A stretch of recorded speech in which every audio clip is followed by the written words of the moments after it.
श्री स्वामी समर्थ. मी मोहिनी विजय निंबाळकर. तुमचं माझ्या यूट्यूब चॅनलमध्ये खूप खूप स्वागत आहे. आजच्या व्हिडिओमध्ये आपण बघणार आहोत, अडकलेले पैसे परत मिळत नसतील तर शुक्रवारच्या दिवशी करा लाजाळू झाडाचा हा उपाय.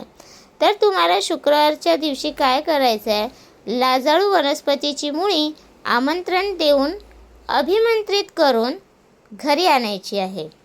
अभिमंत्रित म्हणजे काय करायचं आहे तुम्हाला, तर त्याला गंध लावायचा आहे, अक्षदा, हळद, कुंकू आणि थोडं अत्तर लावून आणि आपली मनातली मनोकामना जी काही तुमची इच्छा आहे ती त्या मुळीला सांगायची आहे आणि त्याची पूजा करायची आहे आणि नंतर तिला घरी आणायचं आहे.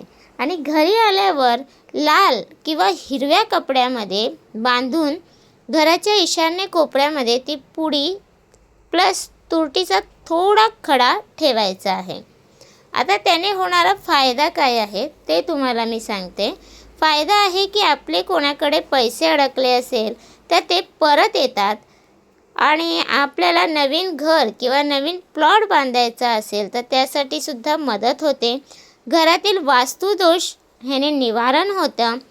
अमावस्येच्या दिवशी लाजाळू झाडाची मुळी अभिमंत्रित करून घरी आणायची आहे. म्हणजे तेच हळद, कुंकू, अक्षदा लावून अभिमंत्रित करून म्हणजे पूजा करून त्याला घरी आणायचं आहे. डायरेक्ट घरी आणायची नाही आहे.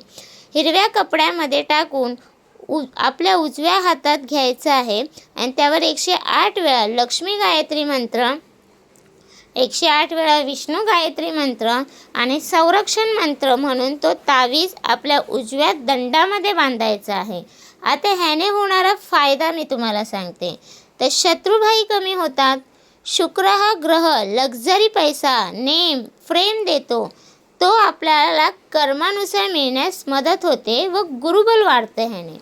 आता तिसरं, लाजाळू झाडाची मुळी अभिमंत्रित करून तिची पूजा करून ती जर लहान मुलांच्या गळ्यामध्ये तावीज म्हणून बांधली तुम्ही तर त्याच्यामुळे लहान मुलांची चिडचिडपणा, हट्टीपणा, तापटपणा, जो त्यांना राग येतो ह्या गोष्टीवरती नियंत्रण होतं.